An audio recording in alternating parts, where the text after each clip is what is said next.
How to change Spotify playlist picture 2023. Hi guys, so in this video, I'll teach you how to change Spotify playlist picture 2023.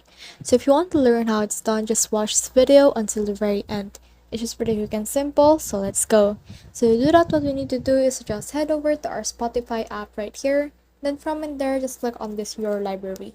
So you can only change the Spotify playlist picture if you own that specific playlist. So right now I have this playlist right here. Now if I want to change this picture right here, as you can see, it's quite unorganized.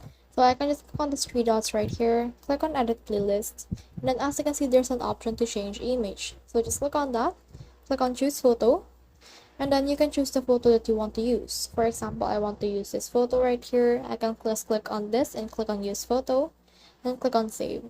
As you can see, it will save my changes right here. And as you can see, my playlist picture has now been updated. So that's the whole process. I hope this video helped you to change Spotify playlist picture. If you have questions or comments, comment them down below and we'll try our best to answer them. Thanks!